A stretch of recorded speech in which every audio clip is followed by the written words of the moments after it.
The Music is Life podcast has our own merch now over on tpublic.com. Click the link below in the video description. Looking for some new threads? We got t-shirts, long sleeves, hoodies, crew neck sweatshirts, tank tops, baseball tees, and also clothes for kids and onesies for your little infant metalheads. Don't want clothes but love the Java? We got you covered with coffee mugs and travel mugs. Need protection for your electronics? We've also got phone and laptop cases. We've got everything you're looking for at the tpublic.com Music is Life podcast store. Use my link below for fast service. Thanks for your support. TerraNut is proud to offer you a natural nut bar chock full of healthy fats, minerals, and protein that meet your demands. Go to their website, www.terranut.com. You can order from them directly and they will ship it to you. Use my coupon code LOUMAVS and you will get a 25% discount on your first order. TerraNut Superfood Snacks, www.terranut.com. Don't forget to use coupon code LOUMAVS at checkout. Fuel your life. Looking for some new podcasts to listen to? Well, look no further than the Rat's Eye Review Network. Rat's Eye Review is taking over the podcast world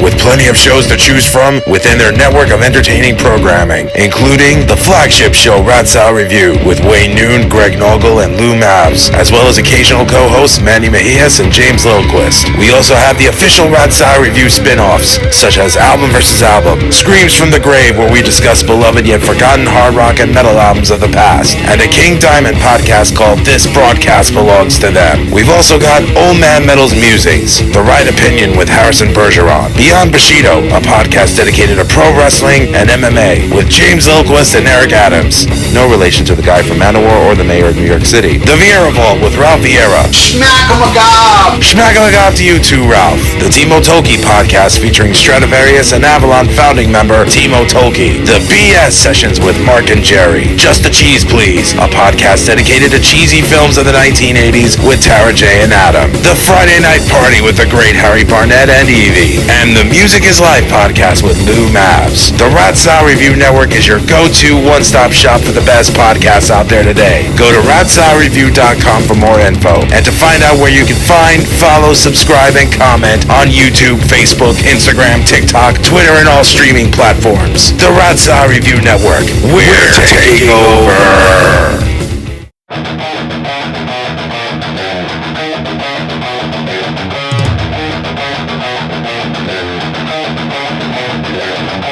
We are ready and waiting for you now. If it's a fight that you deceive, we've acquired our strength through pain. No more are we pathetic game. You are the reason why we claim that we've all become this way. And I regret this prison that I've created for myself. Who can it be? Who makes us cry? Who won't save us from ourselves? I close my eyes and then I pray that revenge can be as sweet as it sounds. We are the rebels that force from your hate as you play out. Someone to fight with you, to argue to, or make them up, yeah. My heart still beats, my eyes still cry, and I can't forgive you for this.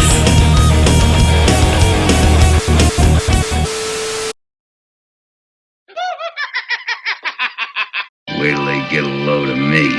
Why so serious? I can't wait to show you my toys. Music is Life podcast with your host Lou Mavs, available exclusively on the Rat's Eye Review Network, and you can also find both my podcast and Rat's Eye Review on fine podcast platforms such as iTunes, Google Podcasts, Spotify, and much more. As I mentioned before, Music is Life. I hold true to the idea that all art is valid, and it doesn't always include art from a musical standpoint. It also comes from cinema, comic books, and the entire gamut and platform of art in general. And me, I'm a huge comic book fan, having grown up a Batman fan. Love the movies, love the animated series, the graphic novels, the comics. Batman's my guy. That's all I got to say.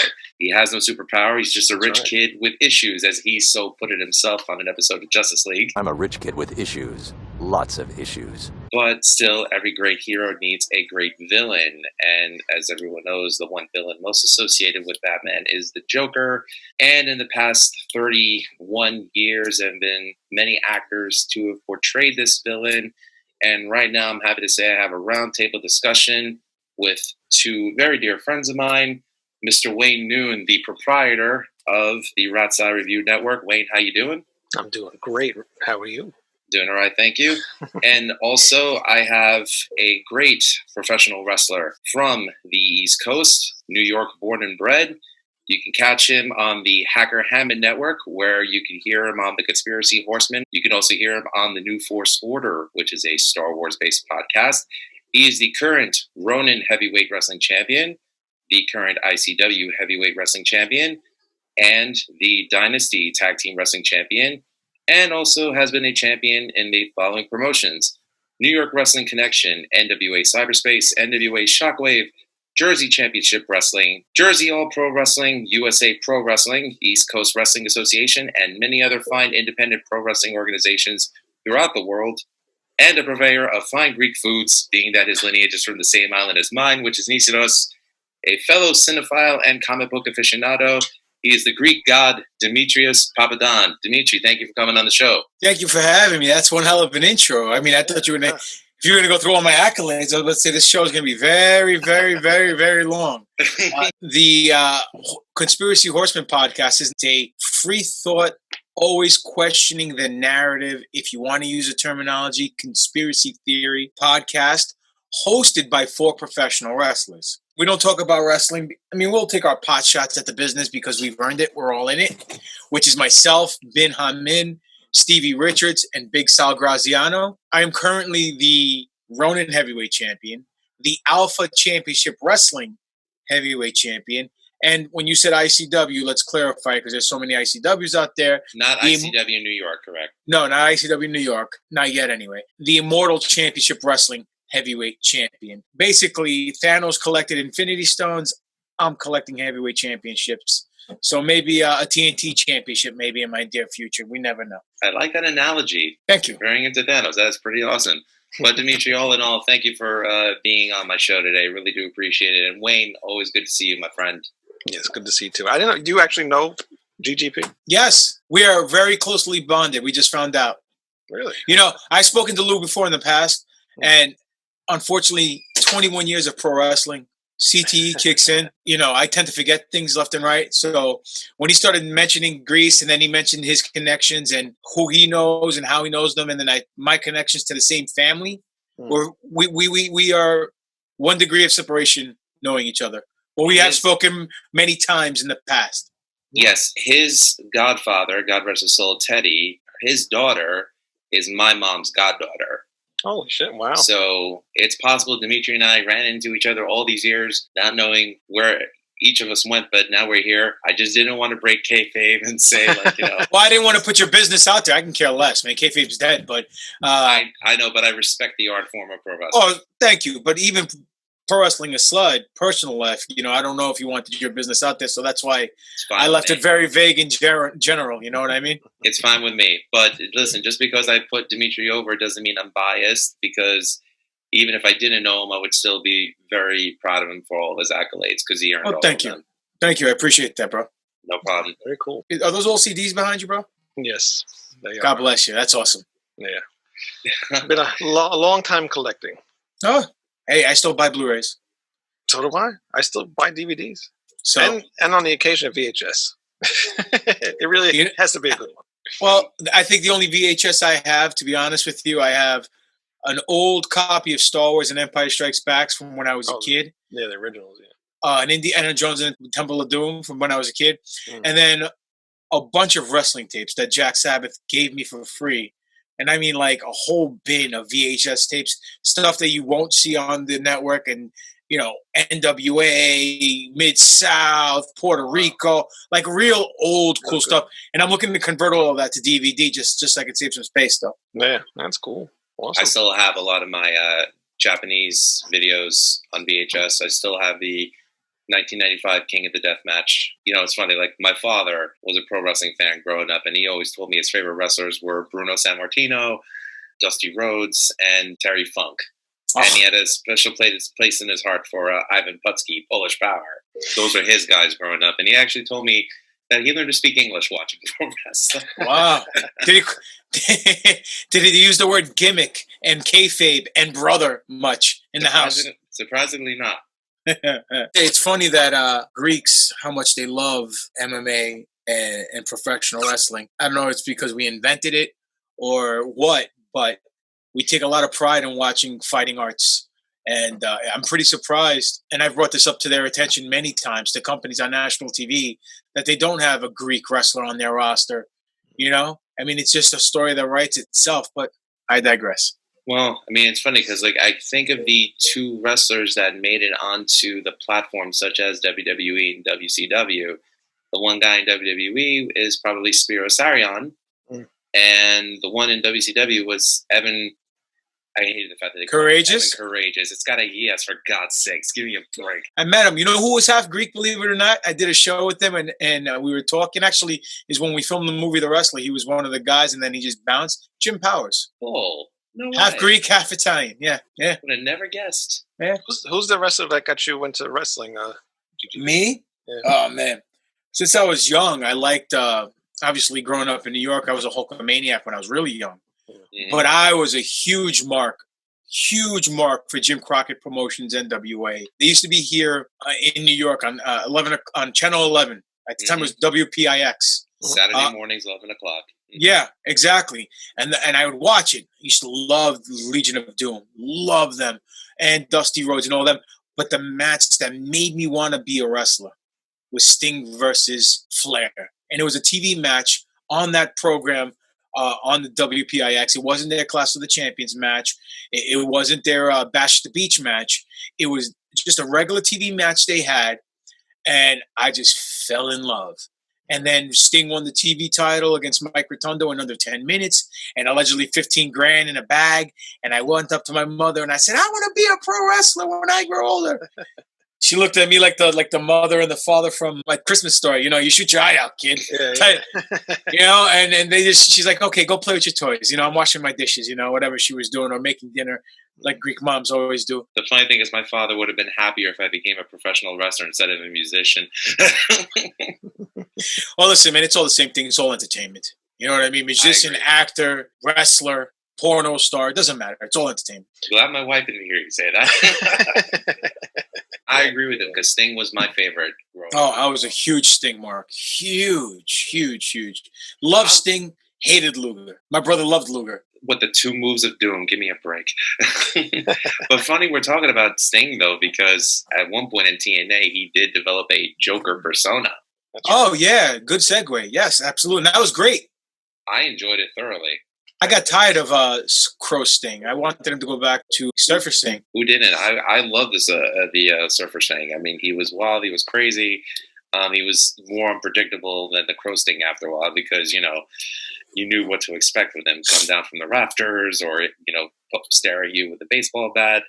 But definitely I thought that the Joker Sting was a great variation of the character. Speaking of the Joker, this is the reason why we're doing this episode tonight, is to talk about I think we can all agree, the best Batman villain. Mm-hmm. And the interpretation played by some of the finest actors to have played him in the past 31 years. Now, technically, we could talk about the greatness of Cesar Romero. We could talk about Mark Hamill. But obviously, talking about Mark Hamill, you're talking about an animated version of the Joker. And talking about Cesar Romero, you're talking about the more kid-friendly version of the Joker. I love them both.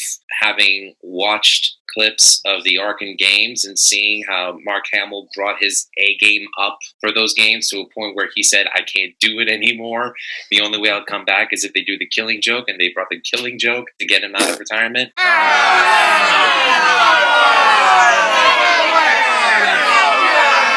Granted, the movie sucked, but he and Conroy were amazing in it, as always. But we are here to talk about the cinematic Jokers, the 5 cinematic Jokers: Cesar Romero, Jack Nicholson, Heath Ledger, Jared Leto, and Joaquin Phoenix. Little backstory on the 1966 Batman. Originally a series for ABC, produced by 20th Century Fox. They decided to shoot the film version, I think, before season 1 to see if it would go well as a test pilot. Instead, they went ahead with the season, saw that it was a hit, and released the movie to theaters. Are you doing this off the top of your head right now? Yes, I remember. Wayne, how many times have I told you I had no life growing up? I know, man. Cesar Romero, everybody remembers him as their first Joker. Yeah. Interesting trivia about him. The only Joker to have a mustache. He would not shave his mustache, so he would just put the white paint over the mustache. That's how you know he's a boss. Oh, hell yeah. When they hire him and he's like, look, you got to shave your stash. Sorry. Nope, ain't happening. I don't think so. Okay. I loved his Joker because it was fun. It was entertaining. It was funny. It predated the Dark Knight Batman, as we know. So I think every kid who watched that growing up enjoyed it. Dimitri, your opinion on the Cesar Romero Joker? Oh, he was fantastic. He was my first Joker. Even though the whole show was campy and very cartoony for the children, I thought he did it to the best of his abilities, and it was perfect. It was the embodiment of what comic books at the time were, embodiment of what Joker was, the Clown Prince. Nobody else, in my opinion, has played it to that level on that platform from all the other cinematic guys. They've all touched the Joker from a different point of view. His is the most original, most truest form to the comic at that time. No one else has come close. I mean, Nicholson, we'll talk about that in a second, but he's the OG, and I mean, let's face it, the guy was a pimp from what I heard in real life. And that laugh, it was awesome. He has still one of the best laughs. Even though, I mean, if we are going to talk cinematic, there are animated Batman movies that have come out with Mark Hamill as the Joker, like we stated. The voice of the Joker in my head will always be Mark Hamill. I don't care who plays him. I don't care if Jesus Christ came down here and played him today. When I read something regarding the Joker, I hear Mark Hamill's voice. And when I hear Batman or I read something in Batman, I always hear the voice of Kevin Conroy. It's embedded in my head. I agree with you to that point. I mean, I've been reading up a lot of Batman graphic novels on DC Universe, and in my head, I'm hearing Hamill's Joker and Conroy's Batman. And which is, let's see, I've already read the Dark Knight series, all three of them. Death in the Family. Now I'm reading White Knight, and I'm still reading it as Conroy and Hamill. Pretty much ingrained in me. Wayne, your opinion on Cesar Romero? Yeah, GGP's right. I mean, he's the original one. He's got the great laugh. We talked about the mustache. I mean, that's just awesome that he just kept it in there. He's got the best hair too. I mean, look at the hair. Yeah, can't front. I loved even his suit, the purple suit that he wore. The thing I love the most about the Batman 66 and that Joker 66 is it's very colorful. I love like the colorful comics and stuff like that. And that's just how he was. It was definitely symbolic of the time. Yeah. And having grown up watching it as a kid in the 80s, I mean, I didn't even think of it as dated. I just thought of it as fun. Yeah. Like, it wasn't until Batman 89 where I started thinking, wow, Batman's really dark. Yeah, it got way too serious when it got to that, that first real movie, Well, you could blame Frank Miller for that. Yeah. You guys rather the campy Batman than the dark Batman? No, I love the Bale films. Oh, yeah, I do too. For me, and I was a fan of the 89 Batman and Batman Returns. Disappointed with Batman Forever. Disgusted with Batman and Robin. And it's funny, I did not want to see Batman Begins in the theater because I'm like, it's going to be another like Joel Schumacher butcher job. And my wife was the one who convinced me to go see it. I'm like, why do you want to see Batman Begins so badly? And she said, because the lead actor from Newsies is playing Batman. I'm like, this is going to suck. I walked out thinking that was amazing. Yeah. So finally my faith in Batman was restored. Thanks to my wife. My wife.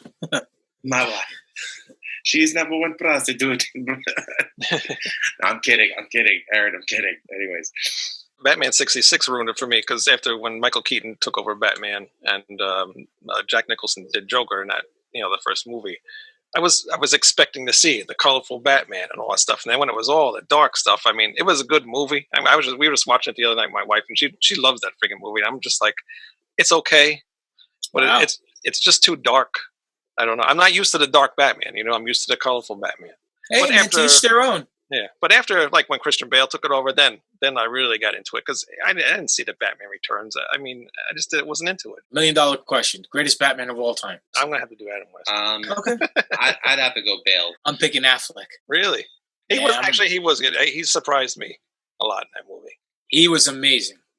He was the only thing enjoyable. Him and Gal Gadot of Batman v Superman. I have to give it to both of them. Yeah, he surprised me, and he fit that suit very well too. Yeah, and the new guy that they got from Twilight, I'm not feeling that. Get it. Yeah, not yet. I'm not feeling that. I'm going to give him a chance, but right now, I mean, the cowl and the suit looks horrible. So don't forget when Batman '89 came out, and before when it was announced that Michael Keaton was playing Batman, there was such an uproar. Oh yeah, of course, Mr. Mom, of course. That Beetlejuice, like how the hell is Beetlejuice going to be Batman? And then he ended up doing like a Beetlejuice type thing in the middle of the movie. I was just like, what the hell? I don't know if you remember that part. Yeah, when he breaks the plate. Yeah. It's funny that we're talking about it now because now we're moving on to the next actor to play the Joker, Jack Nicholson, Mr. The Shining himself. And I actually posted something about it on Facebook today. I said, yes, the Batman '89 Joker.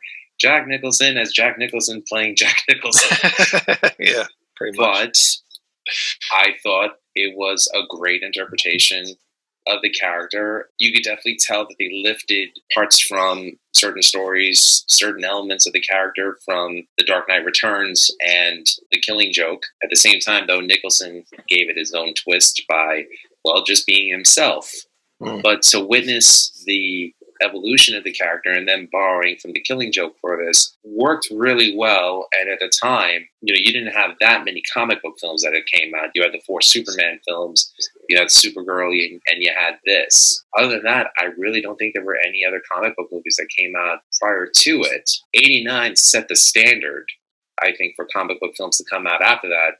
And Jack Nicholson, I thought, set the standard for comic book villains in terms of like how well he played it. Looking back, thinking that the ideas of Batman in the cinematic version are Adam West and Cesar Romero as the Joker, and Keaton and Nicholson opened my horizons to, wow, this is a very interesting way to portray those characters.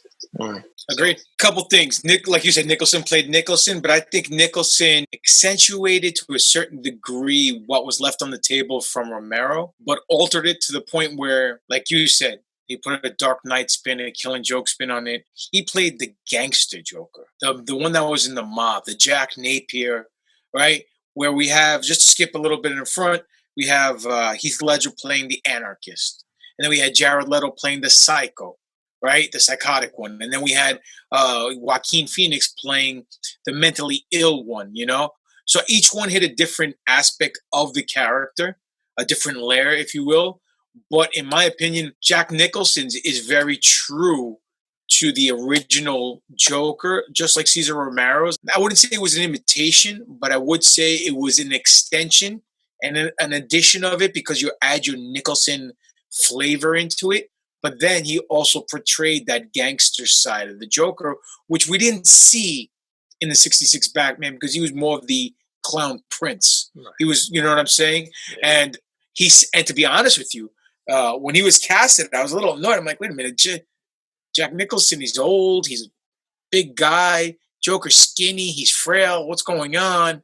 This is going to suck. But lo and behold, he's the trendsetter where you have your heel in the movie, your heavy, outshine your top babyface, your top billing in the film. Not even top billing. I mean, well-deserved. He was the bigger star, but his portrayal of the character outshined Batman's portrayal.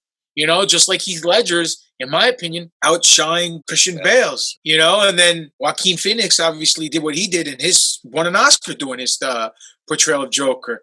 Now, Jared Leto, a lot of people hate. I liked it. I didn't like the imagery with all the tattoos and everything. But from what I heard, they left like 75% of what he filmed on the cutting room floor. So we didn't get a chance to compare. Yeah, if the Snyder Cut does well and it's well received, they might do a David Ayer cut, just like they did a Superman 2 Donner cut down the road, A lot of people don't know they have. I mean, I think it was a Blu-ray edition special or whatever, and it's totally different from what we saw the original Superman 2. Who knows? Then maybe people could appreciate the Joker a little bit more. I mean, he looked like the Joker the most, in my opinion, out of all of them. I think so. With the tattoos and then the without the tattoos, but his body frame, his facial. I couldn't get past the tattoos. I agree with you. It kind of killed it. Even though they did it in the comic book. I mean, I didn't read that book, so it didn't click with me.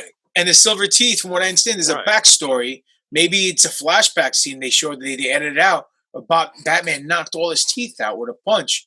That's why he had the silver grill on. But again, if you don't see it, just like, look, you guys know I'm a big Star Wars mark, right? These new sequel trilogy of Star Wars didn't speak well with each other as far as movie to movie. A lot of the stuff has been picked up in other forms of media, whether it's books, comic books, and they add to the movie story. But not everybody's going to read the books. Right. So, in my opinion, if you're going to put out movies and you're going to have a story to tell it all in front of the camera, from A to Z, from Alpha to Omega, and let everyone see it. And if you have to leave it, then break out and put out shorts or something, or do an animated series or something where you can fill in the plot holes. Because, just like BVS, they have the director's cut now. I haven't watched it yet. But it was pretty good. The original BVS sucked. I was in the theater right then when I saw Batman flying up, and it was a dream. Right? I was, what the fuck is this shit? We do another origin story? Like, you know what I mean? It sucks because there was so much potential. To me, BVS wasn't so much as a bad film. It was just disappointing. To me, BVS should have been a grand slam. It was a double. You know what I mean? Like, you got the two biggest superheroes of all time, Superman and Batman. Everyone knows them. And your film's not even going to break $1 billion, not $2 billion. Like, this is the biggest movie of all time. Yeah. It should have been up there with Titanic and Episode 7 of Star Wars, and Endgame. But it wasn't. But I do think the extended cut did it justice, though. I got to watch it. Yeah, I like the original one, though. I don't think it was that bad. Man from U.N.C.L.E. Henry Cavill plays more Clark Kent than he does when he's Superman, right? So a lot of people were upset because of the darker tone. I was too. I liked Man of Steel till the ending. I thought the ending was bad. When he kills off. Yeah, Superman doesn't kill. I'm sorry. He's the Boy Scout. It was what it was. Now, is Henry Cavill a bad actor? Not by the long shot. If he played Superman and Clark Kent the way he played the Man from U.N.C.L.E., people would not be upset with anything, BVS or anything like that. They just should have just put it in that retrospect, in my opinion. But then I get to see Crisis on Infinite Earths, and we see Brandon Routh get all jacked up and step back into the role. Whoa, he played Kingdom Come Superman, and lo and behold, he should just take over the reins of Superman, in my opinion, right now, and take off where Christopher Reeves left off, because he looked amazing. And he played a great Clark Kent. I just thought he was very tiny to be Superman in that lackluster film that guy did. What's his name? Bryan Singer. That was a disappointment. It was very lackluster. I didn't like the way he made Lois Lane look like a hooker. But he's not a good guy, too, from what I hear behind the scenes in Hollywood, and now he's on the blacklist. Dimitri, everything you said about Jack Nicholson Joker, being the gangster Joker, I agree with. What I liked most about his interpretation of the Joker was the fact that it reminds you like the old school mob. Yeah, that's what I mean by gangster, not like West Side, Blood or Crip. Like when I say gangster, I'm talking Capone. Like James Cagney. Yeah. Great. Wayne, your take, please. Oh God, he was too old to be Joker. To me, ageist. Yeah, I was a little bothered by that, and it was Jack Nicholson. I was young when this movie came out too, so I was like 9 years old. So I really didn't even know who Jack Nicholson was. How old are you? So 40. Oh, you're old. I'm very old. Wayne, we're the same age. Shut up. You're both a bunch of grandparents. By the way, I'm 43. So there you go. I only knew Nicholson because I remember watching commercials and billboard advertisements for the Witches of Eastwick when I was growing up in Astoria, Queens, taking the R train into Manhattan with my family and seeing the posters everywhere. And I saw this guy like in every, that shitty grin of his in like every poster. So I was like, that's going to be the Joker? Like, huh? I'm like, that's not Caesar Romero. I used to think it was the golf guy. Nice. Nicholas, yeah. Nice. I was like, what the hell is he doing playing the fucking Joker? That don't make any sense. I'm not touching that with a 10-foot ball. But I just watched it the other night. I mean, he did a very good job doing a Joker. And just the one problem, he was just too old for me, It just didn't do nothing for me. But if you think about it in the context of the film, though, he's old anyway. Because Joker kills Batman's parents in the 89 movie. Right. And if you think about it, Bruce Wayne was 10. The Joker must have been 19 in 1989 Batman. Yeah, he did. Jack Napier. Oh, that was him that killed him. Yeah. Did you see the movie? The young guy who shot him kind of looked like Jack Nicholson, too. It was well casted. Yeah, okay. Looked like Jack Nicholson and Billy Idol's love child. Yeah, exactly. But yes, that was supposed to be the young Joker. that killed Batman's parents in the United film. Just so I can add 2 cents into. I understand where you're coming from about the age thing, but because he's a mobster, maybe I should have said mobster, not gangster.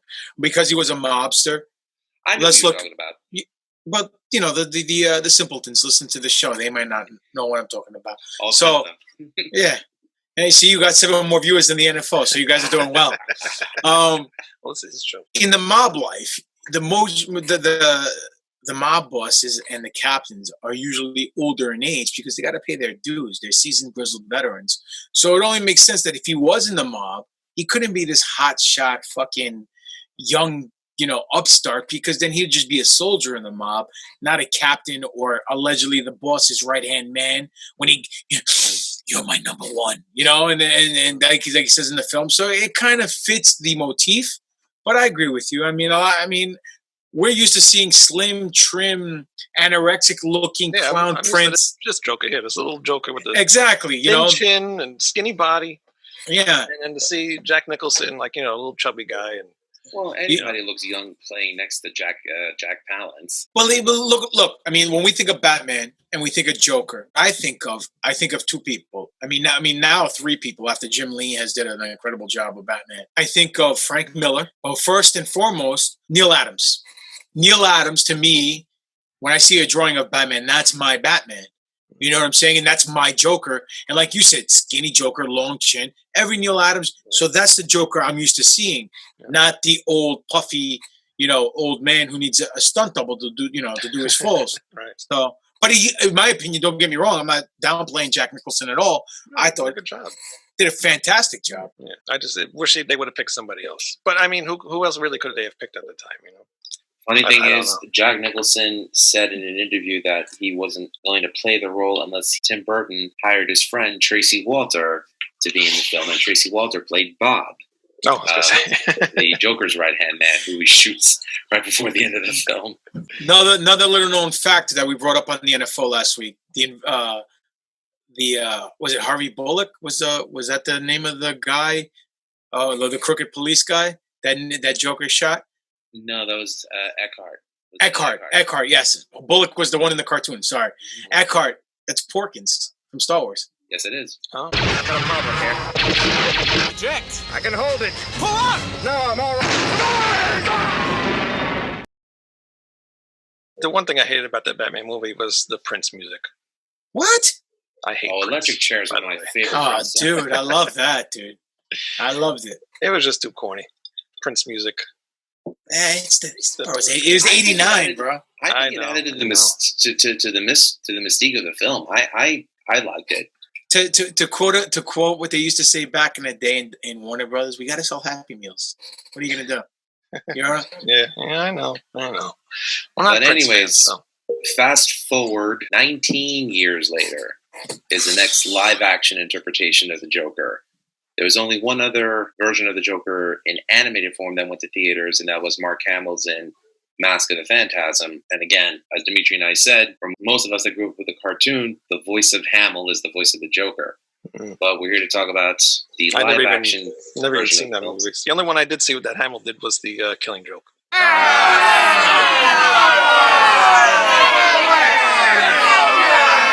Was terrible. My condolences. Well, let's be frank. Not the entire movie sucked. I think there was good parts. The beginning of the movie with Batgirl was the drizzling shits. I think exactly what took place from how the book starts to where the book ends, and the movie starts as he's walking into Arkham.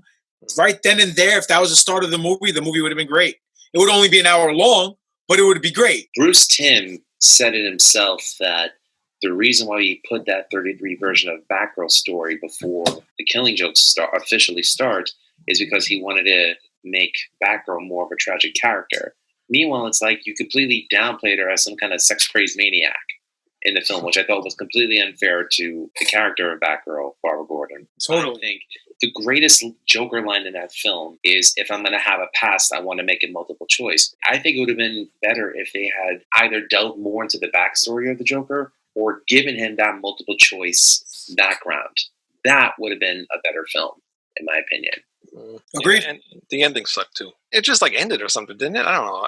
It didn't give fans of the original graphic novel the same ending. It seemed like it just like left it open or something. It kind of left it open because at the end of the graphic novel, you don't know if Batman is strangling Joker or what. You don't know what's going on because you're seeing Joker with his eyes bug-eyed and Batman laughing. It looks like he's strangling him, but they didn't do that in the film. I'm like, how could you not do that? I was waiting to see what they would have done at the end of the film, and I'm like, that went over like a wet fart in church. You know, like what the hell happened there? Yeah. The Dark Knight animated adaptation, I thought was done well. That is my favorite Batman animated film, hands down. Now, Wayne, have you ever seen the 90s cartoon series? Were you an avid watcher of that? Not really. It's the greatest cartoon series of the 90s, even though 80s cartoons are better than 90s cartoons, in my opinion. Is that the Batman Beyond ones? Is that what you're talking about? No, Batman Beyond was 99.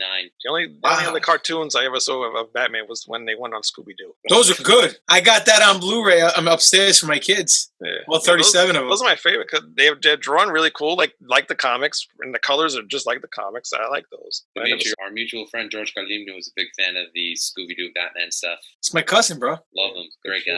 Oh, sweetheart. Mm-hmm. Yeah, so Dark Knight Returns, that was great. That was Michael Emerson. And he did a sort of like a Paul Lynde type version of it, which I thought was very original and very good. My second favorite animated Joker. Getting back to the live action ones, in 2008, we get The Dark Knight, which hands down, many people say is the best Batman live action film. I didn't realize it was that long ago. It's 12 years old now officially. Wow, damn. And it was 19 years after Jack Nicholson played him. So here we have Heath Ledger, an Australian. I remember, again, similar controversy to when Nicholson played the Joker. Everyone's like, Heath Ledger? I was. You were one of the people that are like, what the hell were they thinking? Yeah, I'm like, how the hell are they getting this guy play the Joker? I'm like, he doesn't even look like he don't look like the Joker. That's why when I heard Jared Leto was playing the Joker, I got excited because he has a thin face. He just did that AIDS movie. It was him and the other dude with the curly hair from Days of Confusion. Right? Yeah, McConaughey. He was all thinned out like a junkie, and he looked perfect. I'm like, oh, that's a perfect casting for Joker, and he's a great actor. But I was wrong again. Well, I remember in the summer of 2007, they did the reveal of Heath Ledger as the Joker, and you see this guy in white powdered makeup with a Glasgow smile, and I'm like, what the fuck are they doing to the Joker? It was sheer horror and sheer excitement. I'm like, this is gonna be good, and I was not disappointed. And the worst thing about it is the fact that the poor guy died before it was released, never got to enjoy the fruits of his labor, left behind a beautiful daughter, God rest his soul, a testament to his portrayal of the character that he won, and I'm not one who takes stock in the Oscars at all. Oh, he won one too for best supporting actor. Yeah. Well deserved. I thoroughly enjoyed it a lot. I thought he did his interpretation of the character of the Joker much justice. And again, you could see where they lifted elements of previous Batman comics, such as the Killing Joke, the multiple choice background, as well as some elements of the Dark Knight Returns in there. Almost similar to the way the Joker killed Jason Todd in Death in the Family, the way he set up the possible deaths of Rachel Dawes and Harvey Dent, who later became Two-Face. To see Christopher Nolan pay that much attention to the history of the character of the Joker and involve that in the film The Dark Knight, as a fan, I walked away very happy with it. Wayne, your take? It was the first Batman of Christian Bale that I ever saw. And the only reason why I didn't want to watch the other ones, I just want to watch the movies with the Joker in it. And that's why I went to go see this one. I was very happy with it. I was a little weirded off. He had long hair. I'm like, why does the Joker have long hair? What am I missing from the comic books? Where'd that come from? And then the other thing that bothered me, when he was in the movie and he's talking about the scars on his face, when did Joker ever consider those scars? You want to know how I got these scars? Well, again, you got to take into account Christopher Nolan wrote his Batman series the way a BBC murder mysteries would have played out. So I think he tried to write them with some kind of hint of realism. For example, if somebody actually fell into a vat of toxic waste, they wouldn't get their skin bleached white, they'd die. So giving him the Glasgow smile and him painting it over with lipstick is more realistic than that. So that's probably what he was thinking. Yeah, which again was an interesting take on it. Yeah, but yeah, he worked. I mean, he was very evil, which was really good. Made that movie probably the best Batman movie ever, I think. But was he really evil? Because there are a lot of websites out there that say that the Joker was the hero, right? Yeah, of the trilogy. Yeah, I can see that too. But he was very dark. He was darker than Jack Nicholson was, I think. Agreed. I'd say so. The things that he did, like when he put the people on the boat and he was going to blow up the boat and blow up the bridge and all this other stuff, it's like Jack Nicholson just want to give everybody an enema. This town needs an enema. You know, and then this guy wanted to like freaking blow people up. So this town needs an enema. Yeah, that's right. I loved his portrayal of the Joker. Game-winning, bottom of the ninth, 3 balls, 2 strikes, grand slam, game 7 home run, MVP quality. Only reason because we said we had the Clown Prince and we had the mobster. What else are you gonna do about the Joker? Well, he changed it. He made him an anarchist. He took a different take on the Joker that felt so pure, so realistic, had so many layers to it. Yet it fits into reality, right? Yeah. You said, you know, some people consider him the hero. Well, good and evil is only a difference of point of view, you know, just like Jedi and the Sith, right? But I love the fact that he's an open book. Talks about how his dad gave him the scars. Then other people are insinuating that he's a military expert because of his knife throwing and knife expertise, and the fact he blew up the hospital dressed as a nurse, and that he was suffering from PTSD. There's so many theories. And I think that was done intentionally by Chris Nolan. Chris Nolan, in my opinion, is an amazing movie maker. One of my favorite films of all time, I don't know if you guys have seen it, is The Prestige. Great movie. One of my favorites. And Christian Bale's in that one too, with Scarlett Johansson and Hugh Jackman and Michael Caine. This movie I thought was one of the greatest comic book movies of all time. You know, it was up there to me as the greatest comic book movie of all time until Avengers came out. If you take Batman and you put him in present day and you have to make it realistic, how can you do it? Chris Nolan hit the nail right on the head. I think he just dropped the ball with the third movie. That was it. Well, the rumor behind that is apparently he wanted Heath to come back for the third film, but of course Heath passed away, so he was scrimmaging. How the hell am I going to complete this? So it was the same problem with this film that I say was the same problem with Spider-Man 3. You put too many characters in one movie, it kills it. I mean, think about it. Hold on a second. You're telling me you didn't mark out for dancing goth Tobey Maguire? Moving right along. I like this Tobey Maguire Spider-Man. I hate that fucking movie. Really? Listen, me being a fanboy of comics, me drawing comic books, and obviously you see the McFarlane Spider-Man behind my shoulder. That's my favorite Spider-Man, by the way. Thank you. My favorite costume in all of comic history is the black Spider-Man suit, right? Yep. Right. The fact that they made a movie about it and they took certain scenes out of the comic and brought it to life on screen, which was cool. But the fact that they didn't give that suit to Spider-Man, I thought killed the movie. The fact that they didn't book like a Brock Lesnar type of guy to play Eddie Brock killed the Venom character. You know, and not that Topher Grace did a bad job, but I mean, come on now. Look, in my opinion, it wasn't the right guy. There were a lot of freaking people, and you know, they put 10 pounds of shit in a 5-pound bag in that movie. I just think the last movie, I thought, as far as the Nolan trilogy goes, I mean, supposedly he filmed some scenes that they didn't use in 2. They were talking about using it in Arkham in 3. I just thought it was all over the place. Like, too many plot holes. Some Batman hasn't been Batman for a certain amount of years. Some guy shows up at his door, says, "Hey, I know you're Batman. How did you figure it out?" "Okay, you're right. Now fuck off." You know? Come on. Like it just didn't. It just felt like, fuck, I'm contractually obligated to put out a good movie. I can only do so much with what I got. Number 1, number 2 were 10s out of 10s. This movie was like a 6.5 for me, maybe a 7, if that high. It is what it is. It's funny because I really thought X-Men 2 in 2003 was Marvel hitting a watermark. Oh, yeah. And then, like, after that was a slew of really bad films. Then DC bounced back with Batman Begins. And then it was another slew of bad films until Iron Man came out. And then it said, there's hope. And then Dark Knight, I felt, revamped that hope for a good comic book film. 2012 was the year of Avengers versus The Dark Knight Rises. Avengers won the war that year for Marvel. Still can't take away from the greatness that was The Dark Knight and Heath Ledger's performance as the Joker. He made the film. Oh, absolutely. Definitely made the film. Absolutely. Do you think that movie could have done better without Bane in it? Do I think Dark Knight Rises would have been better without Bane? Yeah. I think it should have just been a Bane Batman film. Yeah, I do too. Because No offense. It added like it did with, like we were just talking but- about with the Spider-Man movie. Just too much stuff into one movie when they could have just focused on the Joker and Batman. Yeah, they could have done Nightfall. Yeah. You know, they could have done Nightfall. Yeah, they could have broke his Batman's back, and like they did in the movie. Yeah, and they could have had something like maybe in the beginning of the movie you have a young Robin, and then Bane shows up, breaks Batman's back, and it's an older actor playing Robin on the cusp of becoming Nightwing, and then he takes the mantle. And then Batman coaches him to defeat Bane, and then maybe it didn't work, and he has to suit up one last time and take Bane out to save Gotham, and then passes the mantle on to Dick Grayson as Batman. Who knows? Instead of Azrael, you know what I mean? They could twist it like that.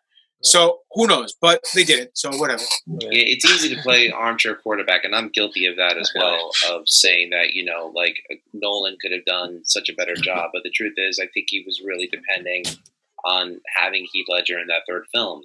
And if he wasn't in the film, it would have been a better film. I definitely. I'll tell you one thing. One of the best spots in that movie was in looks like the Joker was going to fall to his death, like in '89, and Batman grabs him for that false finish. Everybody in the theater, including myself, was like, "Not again! Oh, he's alive! Yeah!" And that's when I did my Eddie Murphy impersonation. Aha! Aha! What do you know from funny, you bastard? Now it's moving on to Jared Leto. Dimitri, I'm going to let you go first because you praised the character.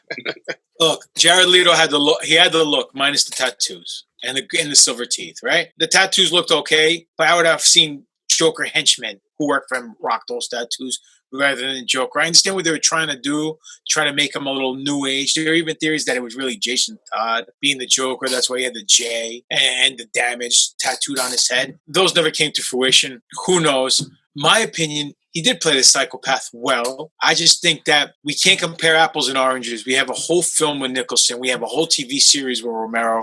We have a whole TV series voiced by Hamill and movies.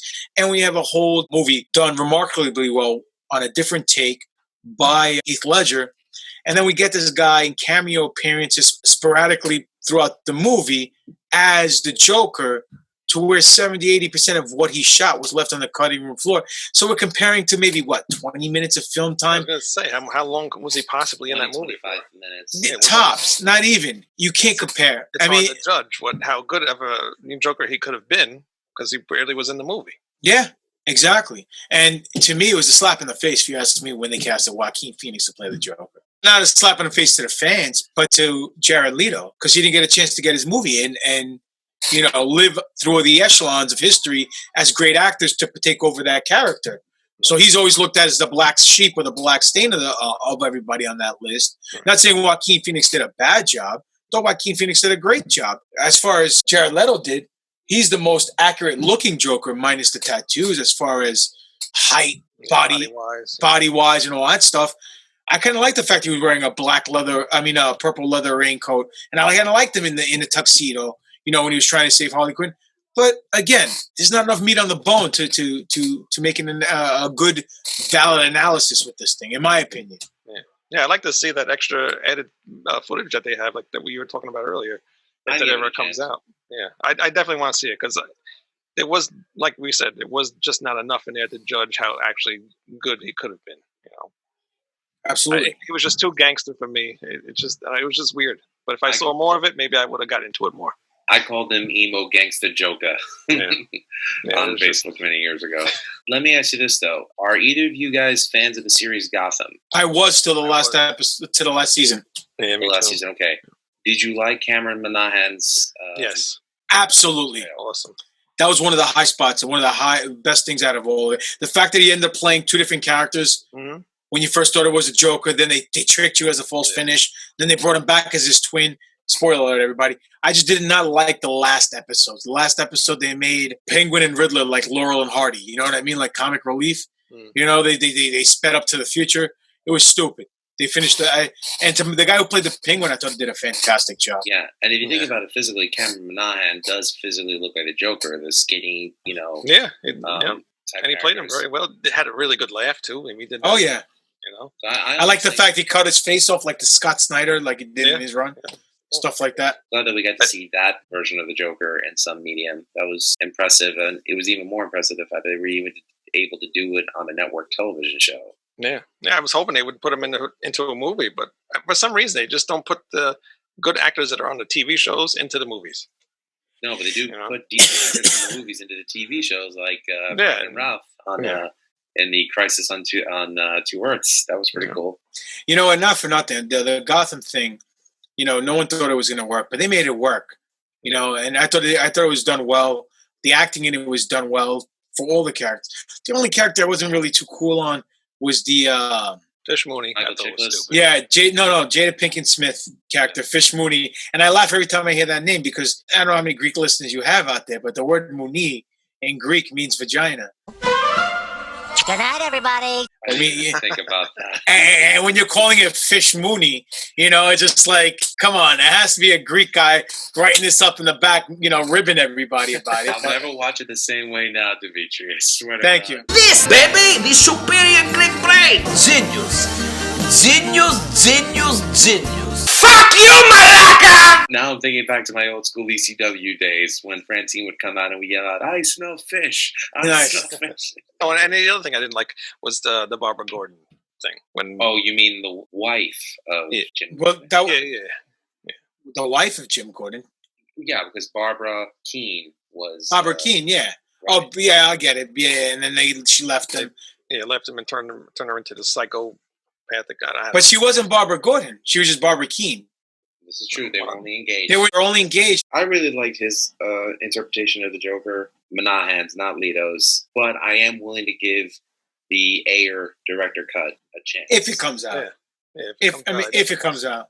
If it does come out, and again, this all depends on the success of Justice League, the Snyder Cut. So. Well, I was watching the movie Suicide Squad with my kid the other day, and I had it on Blu-ray, and I finally opened it. And there was an extended edition. We were watching it late. I fell asleep like I always do. She liked it. I told her, I said, the movie is good up to the third act. Then it falls apart when you have the dancing witch, where she's dancing in front of the Ghostbuster building with all that nonsense going on. You know? But then I look at the premise of the movie. They're like, what if we get a team of superhuman individuals to fight a superhuman? Okay. Nobody on the team was superhuman. Deadshot's not a superhuman. Right? Captain Boomerang wasn't superhuman. Harley Quinn wasn't superhuman. Killer Croc is not superhuman, right? I don't think he is. The Katana chick from The Outsiders is not superhuman. General Flag's not superhuman. So I'm like, the premise of the whole movie is wrong. The main villain of the movie should have just been the Joker. Then it would have been just better, you know, a great film. Because then you put one of the lead characters in such a rock and a hard place position where she has to decide whether to go with Pudding, Mr. J, or her freedom and worked some years off her sentence with the team of, I guess, family she now adopted in the Suicide Squad. I thought would have made a much better movie, but what do I know, right? I will say this, though. The Suicide Squad definitely cemented Margot Robbie as an iconic actress now in the comic book live action field. Well, look, she was on Wolf of Wall Street. She did a great job on Wolf of Wall Street. I think she faked a Brooklyn accent so perfectly. I was sold. But I thought Will Smith did a fantastic job as Deadshot. Yeah. You know, so it was. I mean, whatever. Hopefully, the movie itself, it was good. It's just the Joker parts are just like that's it. You know. Thing I'm going to take away from this is I'm definitely going to give it a shot if they do release it. So moving on to the final film incarnation of the Joker, done by Joaquin Phoenix. Now this was completely different from every other interpretation because this actually showed the Joker as a sympathetic, I don't know if this is the PC term or not, but fuck it, I'm going to say it anyways, mental patient. This is 1980s New York City. Gotham City, which it was shot in the South Bronx and some other areas around there. Wasn't it late 70s? I thought it was late 70s. You could be right. Early 80s, I don't remember. No, I think it was 80 or 81 because if you look, there's a scene where they're shooting outside of a movie theater, and it was some film. It might have been Maniac, the Joe Spinell film, and that came out in 80, 81. And I think that was the name on the marquee.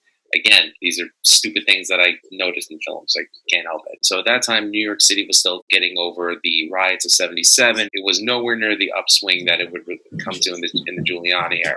So it was crime ridden. It was trash infested. So Gotham City in '81 looked like New York City in '81.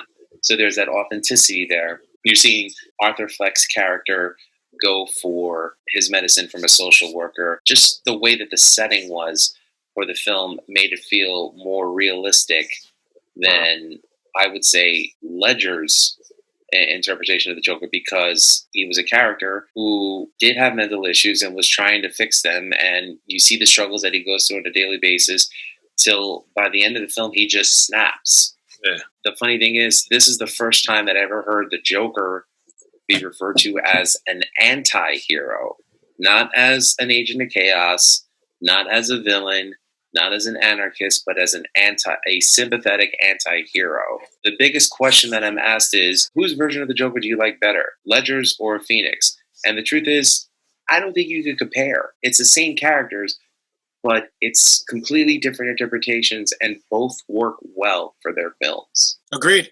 You can't, in my opinion, you can't compare any of the actors' portrayal of the Joker. Nicholson's to Leto to Ledger to Joaquin Phoenix to Romero's. You can't, or even to the kid like we were saying, Monahan. None of them. They all hit a different aspect of the Joker. The Joker, as we know from the comic books, is a very convoluted character. Like he says, my origin is multiple choice. Right? There's many layers to him. There's many different scenarios. There's many different Elseworlds. Storylines, whatever the case may be, but you can't really compare because each movie, it's like being a ring general in wrestling. For me to explain this properly to whoever's listening, you get in the ring. If the crowd wants to see A, B, and C, you got to deliver A, B, and C. And usually the heel, the villain, is the lead or is the ring general in the match, controlling the flow of the match. And when we do that, we have to feed off the crowd and give them what they want, the A, B, and C. If you have X, Y, Z plan and you go out there and give them X, Y, Z when they want A, B, and C, you're kind of basically pissing in the wind. They're not going to come back and buy a ticket for the next show. Wrestling, even though it's not acting, it's reacting. It's almost the same thing because we had Batman '89, where it was all underworld mobster. So Joker had to be a mobster.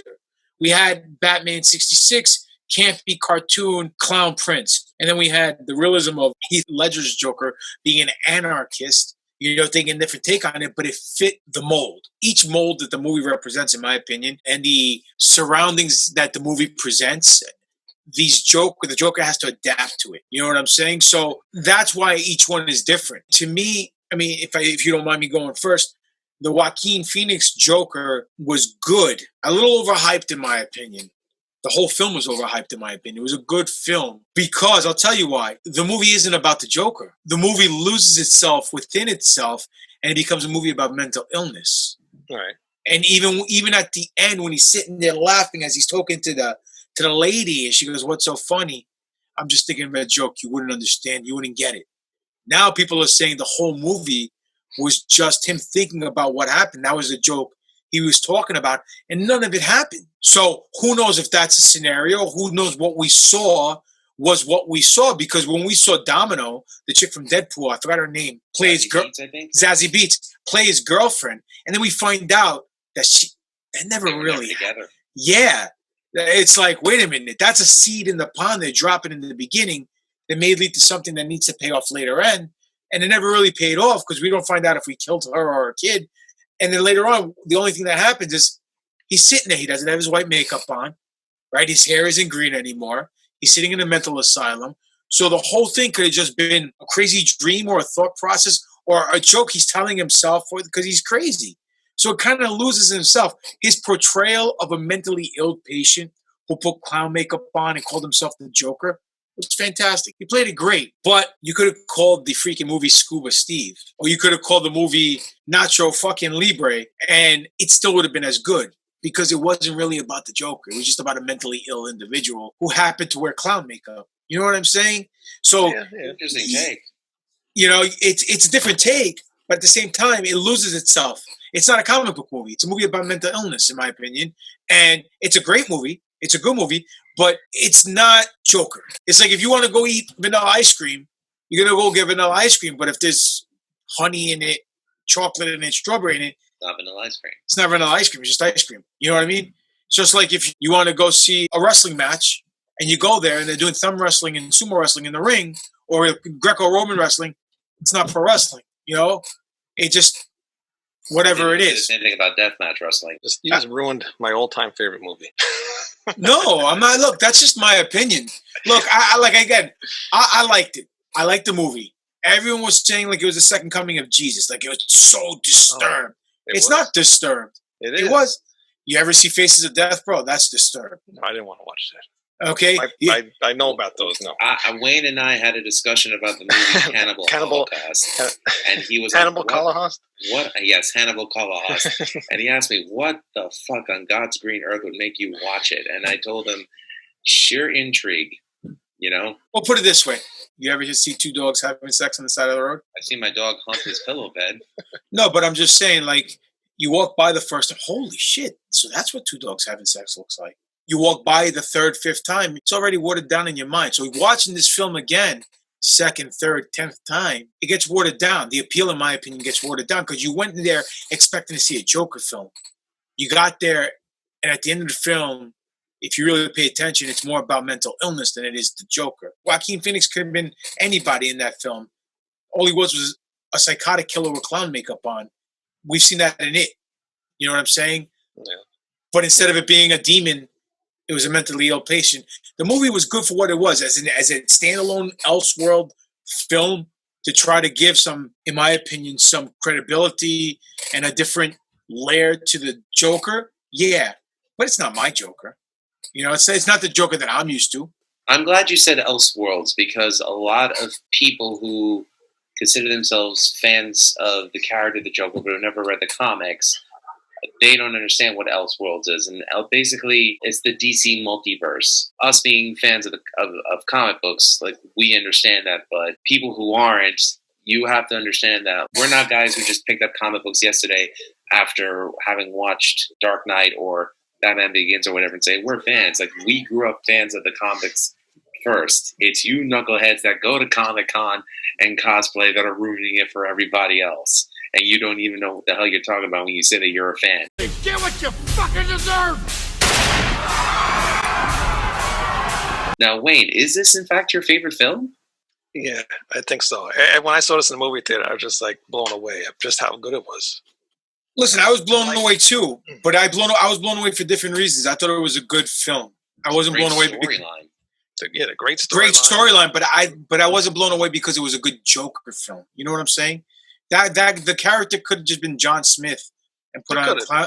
That's what I'm saying. The Joker itself, he loses that Joker identity to what causes him to be the Joker in the film, and that's just a good fucking film about mental illness. You know what I mean? Yeah, no, I totally get it. But you're not wrong for being your favorite movie. Sorry, Lou. You're not wrong to be your favorite movie.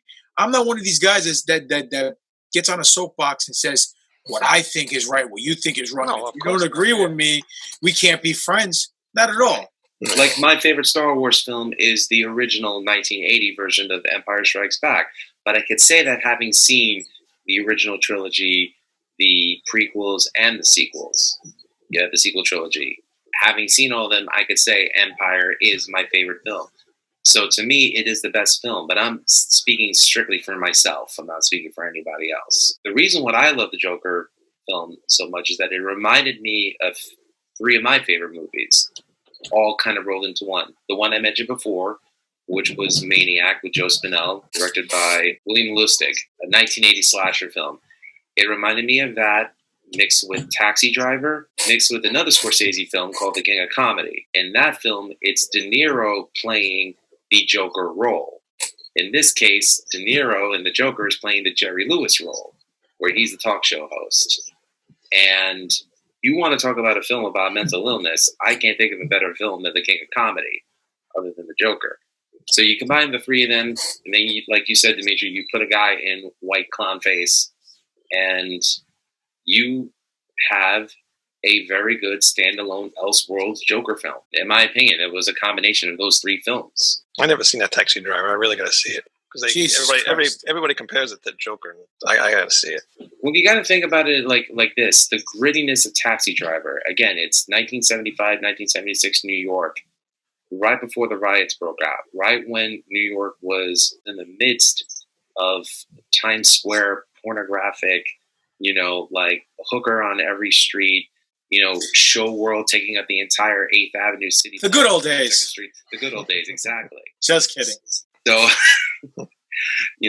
25-cent peep show. So that's what Taxi Driver, that's the New York that it represented. It was hopeless. Think about the New York hardcore scene that came up in the 80s. It was a result of that hopelessness. That's the Ramones, right? The Ramones were the 80s? Or they were 70s? The Ramones were 70s, actually. That was the CBGB's era of punk. I grew up a fan of the 80s CBGB's era of hardcore, so bands like Agnostic Front and Carnivore and things like that. I mean, I love the Ramones, don't get me wrong. To me, the first punk band ever, but I grew up more of a fan of the hardcore scene than the punk scene.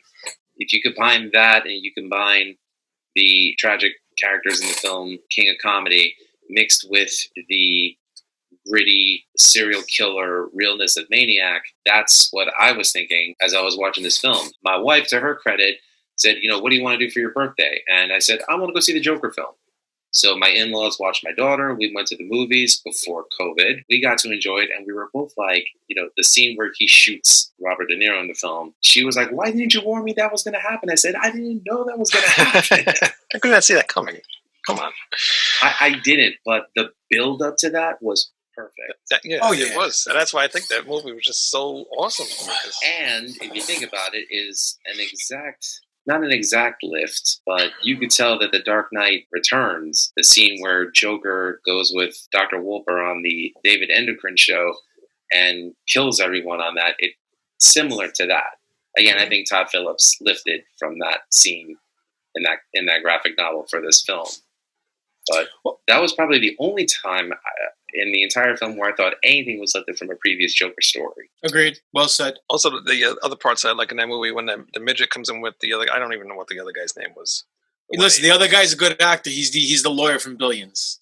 I've never seen that. I'm terrible with movies. No. Billions is a TV show that you should watch on Showtime. Very, very good TV show. All right, Billions. I'll try to remember that.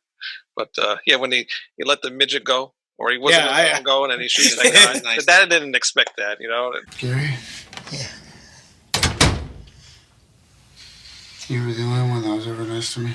Just shit like that was just fucking hilarious. I thought, and then he couldn't get out because the lock was too high. Yeah, the lock was too high, yeah.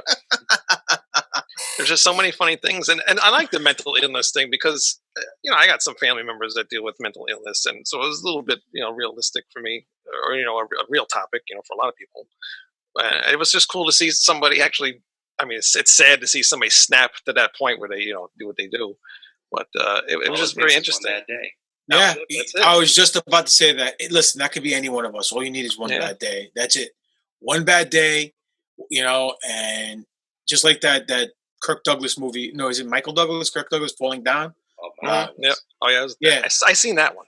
See? So, look. Directed by Joel Schumacher. Joel, rest in peace. But what the fuck were you thinking with Batman Forever after Listen, down? Schumacher made Lost Boys, bro. He made Phone Booth. He's a good director. Just those two movies were influenced by the studios to sell Happy Meals. He had no choice. Listen, when they're paying you a lot of Scott Hall to direct, and they say, hey, look, this is what we want. Here's your check for, millions upon millions of dollars. What are you going to say? No, artist integrity? No, I'll take it. Give me the money. I got to buy a new beach house in Malibu and, hookers and coke ain't cheap. Got to do what I got to do. The movie itself, Todd Phillips did a fantastic job, right? I thought he directed a great film. I don't think they should do a sequel. I think they should leave it the way it is. And it will definitely stand the test of time. And it's an homage that you said to Taxi Driver, King of Comedy. I believe Scorsese was supposed to be producer of the film. I don't know if he bowed out or whatever. To me, like I said, it's a good film about mental illness. And, any one of us can snap whenever, just like the character. It just, to me, wasn't a movie about the Joker. It was just a movie about mental illness. Doesn't make it a bad film? No, not at all. Did Joaquin Phoenix not portray the Joker in the right light? No, he portrayed it in a great light because that's the story they were telling. So it is what it is. But again, everyone's entitled to their opinion. And I hope I didn't mess it up. I mean, it's still your favorite film. Great. It's still my favorite film. I'm not going to let you get to me that bad. I'm not trying to get to you. I feel bad. I feel like a heel now. I wasn't trying to. Oh, you are a heel, so it's all right. Well, I know, but that's only when I get paid. I don't let I don't let nothing get to me. Listen, we all have guilty pleasures in life. You know what I'm saying? Right. Like one of my guilty pleasures is Chinese Democracy. Oh my God! The title track of Chinese Democracy is one of their best tracks. Like I love there's a couple of tracks on there I really, really love. I forgot the name of them. IRS, I think, is one of them. Mm-hmm. Madagascar is a good one too. Yeah, there's a couple of tracks, and I'm like, is it the Guns N' Roses that I grew up with that I am infatuated with? No. Are they great songs and they're called GNR? Fuck it, it's Axl. I'll take it. You know what I mean? So. And that actually reminds me, you were supposed to come on my show to talk about Yes, and we can still do it. Nobody cares about that anymore. Well, whatever. We can still do it, though. What's the discussion? The last Ozzy album.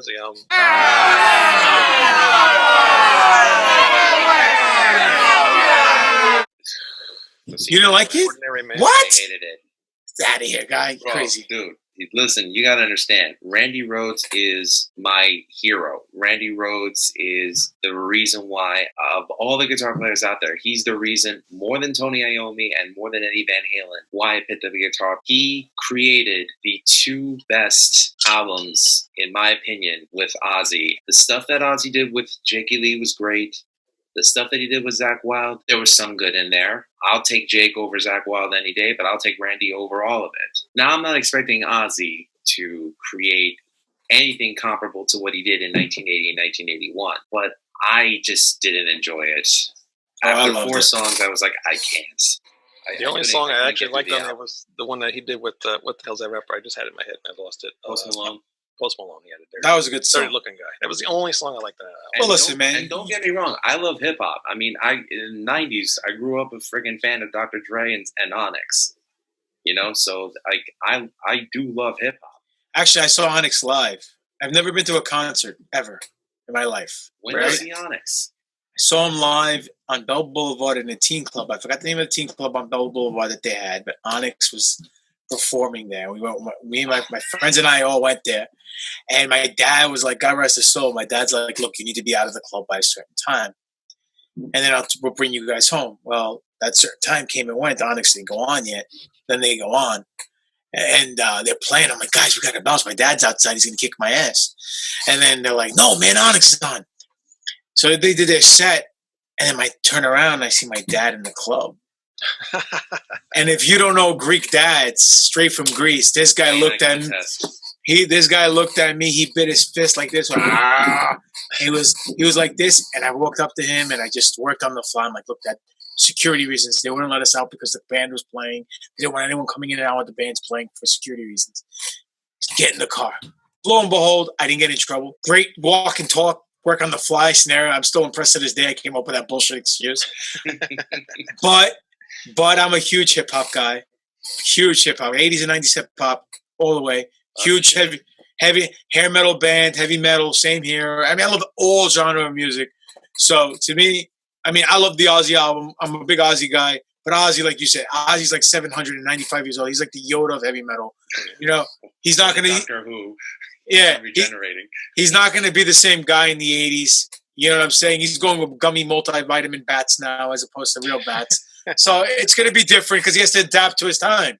I guess I just expected better, especially knowing that Elton John was going to be on the album. Better. These guest performances on the album. Just to hear Ozzy sing the words "I'll make you defecate," it's like, oh god. Oh, come on, bro! I loved it, bro. I thought it was very catchy. Well, one song about the aliens, I love that song. Feel it, to each their own. Of course. That's awesome. Of course, bro. I couldn't.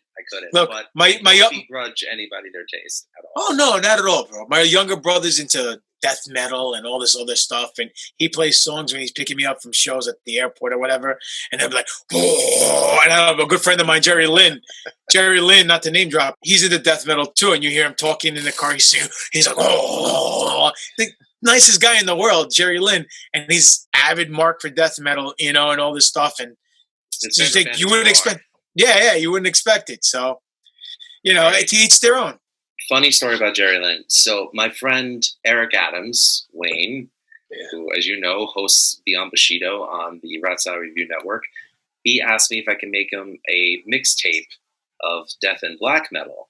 At the time, I was going to school at St. John's. I was in the college radio station, so I had access to all the metal stuff. When did you graduate college? I'm sorry, 2002. Okay. So I made a mixtape of different death metal bands, different black metal bands, and I gave him the cassette. Eric is a student of Johnny Rod's, and he used to help out ECW when they would come to the New York area. He's actually apparently related to Sal as well, Big Sal. Eric Adams? Eric Adams is related to Big Sal. Yeah. Funny story about Big Sal. Big Sal and I grew up in the same neighborhood. Yeah. Rosedale, Queens. Yeah. So I remember it was the last ECW show at the Elks Lodge before they debuted on TNN. And Eric said, "Hey, I want to do something nice for you." So he brought me backstage. And here I'm hanging out with Balls Mahoney, God rest his soul, Jerry Lynn. I got to say, congratulations to Devon for making it to the WWE. And Jerry Lynn comes up to me and says, "By the way, thank you for making me that awesome mixtape." I'm like, "What? I made the mixtape for you?" He said, "Yeah, man, you got really great taste. Thanks." I'm like, "I made the mixtape for Jerry Lynn." You need to get Jerry Lynn on. I'll try to set it up for you. But if you guys want to get him on and have a good podcast about music, he and Mikey Whipwreck are like music connoisseurs, dude. Especially Jerry. Jerry will be like, "Remember this song from 1973? Such and such artist. He had one of the best lines in the song." He'll drop the line, and you'll be like, "What? Really? Okay, sure. I'll take it. I'll take your word for it, Jerry. You're never wrong." So, I can remember that. Yeah, hook him up with us. I would even love to awesome. talk to Wayne, talk to him about music directly, because when he used to wrestle in ECW, he came out to one of my favorite Fear Factory songs, Scapegoat.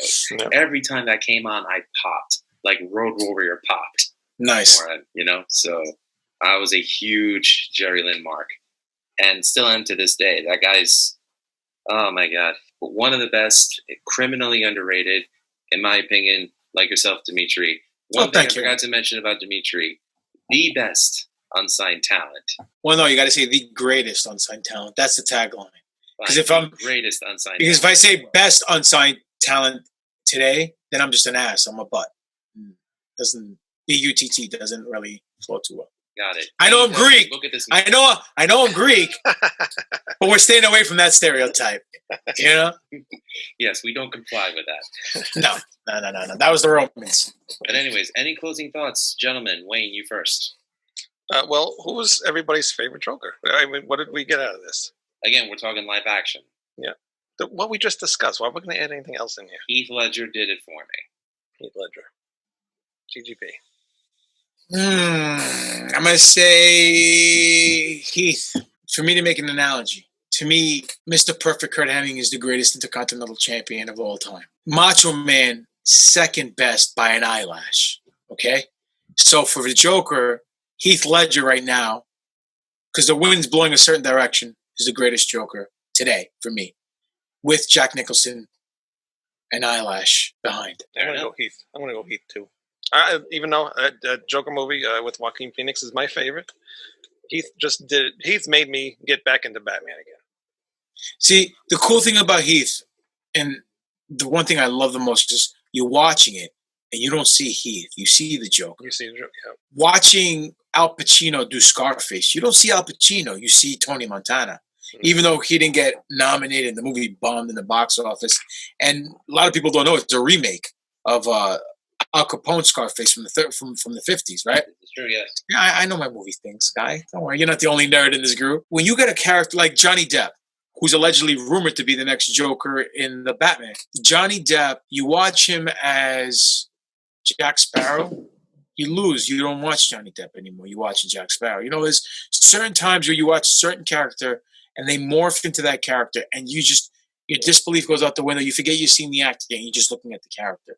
Heath did that for me. Joaquin did a great portrayal, but it wasn't the Joker. It was just a guy who was mentally ill. Again, that's just my flavor of ice cream. Jack, in my opinion, played a great Joker. But like we all said in the beginning, it was Jack Nicholson playing Jack Nicholson as the Joker. You know what I'm saying?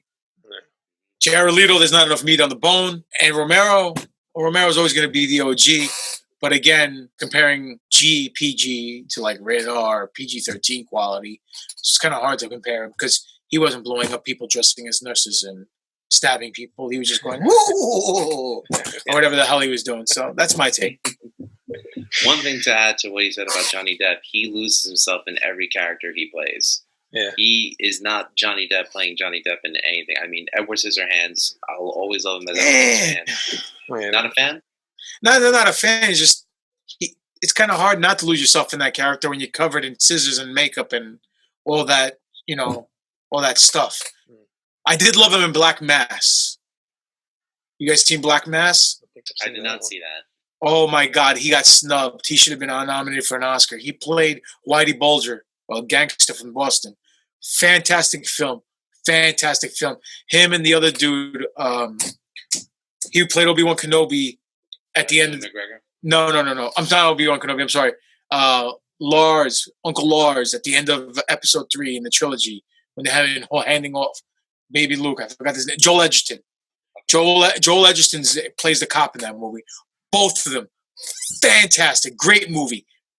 Didn't get nominated for his role, but I strongly suggest you lose him. You definitely just same thing in Blow. Well, not even Blow, because he kind of still looks like Johnny Depp, but he definitely loses himself in that character in that movie. He was great in Blow. I mean, I'm a big Johnny Depp fan. I love all his films. I think he's a great actor. He's a very Charlie and the Chocolate Factory. I didn't watch that. I refuse to watch that. Tim Burton, to me, is not a great director. It's too morbid, a lot of his stuff. I did love his 89 Batman. My favorite Tim... I think that's where it ended with me. Yeah. Well, I like Big Fish. I thought Big Fish was a great movie with Ewan McGregor. So if you guys want to... It's not morbid at all. It's very heartstringy because it has to deal with family and mortality and all that stuff. It's really cool. But again, all the Tim Burton stuff is very morbid. It's not my cup of tea, so... whatever. The best thing about this conversation was the fact that each of us got to have a conversation about it, got to talk about it, and in the end, it's not a matter of who's right or who's wrong. It's just a matter of, what we think about those interpretations of the character and talking about it and hopefully opening the listeners to a new perspective on how to look at the characters. And I really enjoyed this episode of the podcast. I'm very grateful to both Wayne and Dimitri for helping me out in this. Thank you guys so much. No problem. Oh man, thanks. Asked us to come on. Yeah, man, this has been a great time. We're gonna wrap it up, but I would like to thank my awesome co-hosts, Mr. Wayne Noon of Rat Salad Review, and the Greek god himself, Mr. Dimitri Papadon. Guys, any plugs you want to do, please go ahead. Yes, bend over, grab your ankle. No, I'm kidding. Wrong plugging. Leave it to the Greek guy. Okay. Exactly. Listen, I threw that softball up there. I was hoping you'd catch it. But anyway, well played, Wayne. Well played. Party on, Wayne.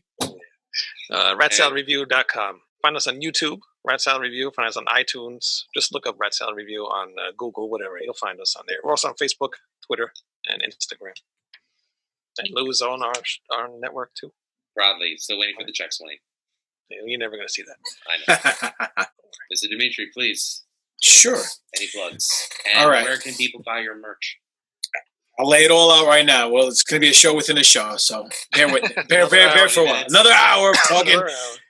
I have no problem. I'm a ham. When it comes to talking and getting myself over, I'll do it. That's why Sell your gimmick. That's why I cut such a great promo, but I digress. So you could find me on Twitter at Greek God Papadon, on Instagram, Greek God Papadon. Facebook is Demetrius Papadon. My YouTube page where I have promos and matches, Greek God Papadon. Now, my Pro Wrestling Tee store, you might say, well, what's that? It's a store online where you can buy professional wrestling T-shirts with my image, my likeness on it, my logos, everything on there I've designed in my head. And either my co-hosts from the NFO, Spiro Antonopoulos or Alex Arroyo, went on the computer and did their fucking thing on the Magic Box and came up with the logo. And, after I told them what to do. It's Pro Wrestling Tees / get ready for it, Greek God Papadon. Now, I also do 2 podcasts. One of them, we've mentioned, is a Star Wars podcast. It's called The New Force Order, a Star Wars podcast. It's myself, Spiros Antonopoulos, who's also known as Darth Spiridon. He is a photographer / indie director. And Alex Arroyo, who's an actual doctor. And so you have a film director, photographer, a doctor, and a pro wrestler. We don't walk into a bar, but we do sit down and we do talk about Star Wars every week. You can find the podcast, New Force Order, on the Hameen Media Group. You can find us on Podbean. You can find us on Spotify. You can find us on iHeartRadio, iTunes, Google Podcasts, wherever you find podcasts. We're also on YouTube. The page, please go like the videos, comment, hit the notification bell, subscribe, is New Force Order. Now, you can also find me, myself, Stevie Richards, Big Sal Graziano, and Ben Hamin, 4 pro wrestlers, talking shop about conspiracy theories, self-enlightenment, free thought, question and narrative, every Wednesday, 7:15 on Twitch. Twitch.tv/Conspiracy Horseman is the link. And the show is called The Conspiracy Horseman. So you can follow us. Same thing, Pro Wrestling Tees /Ben Hamin /Stevie Richards /Big, Big? Ordo Munstrom is sound. Yeah, it's but his Pro Wrestling Tees store, I forgot what his bid. BSG, I think, Big Sal Graziano. But anyway, give us a listen.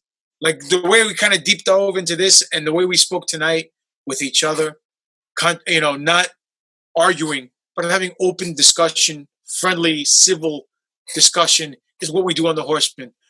Stevie Ray from Harlem Heat, I think, might be on this week with us. Should be a good show. We had ECW Angel from the Baldies on last week. We've had guys from different walks of life. We've had John McAfee on the show twice. He's been one of my favorite guests on the show, and he shit back crazy. So he's fucking nuts. But it's always a good time. Have you watched his documentary they did on him? It's a hit piece, but yeah, totally. But look, at the end of the day, I want to thank you guys for having me on, and you guys want me to come on again and talk about any topics from movies, music, wrestling, sports, whatever. I'll be more than happy to come on here. I think we have a good chemistry, the 3 of us together, and we have nice discussions, and I'd love to do it again.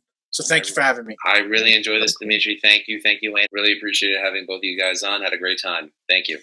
Yeah, thank no you. Problem. I want to thank everybody for listening to the Music is Life podcast. Check me out on the Rat Salad Review Network. Wayne, thank you again for being a platform for me to do my podcast on. Much respect to you, my friend. Thank you, everybody, for listening to the show tonight. Really appreciate it. Wish everybody well. Stay safe. Take care of yourselves and your family. And remember, all art is valid.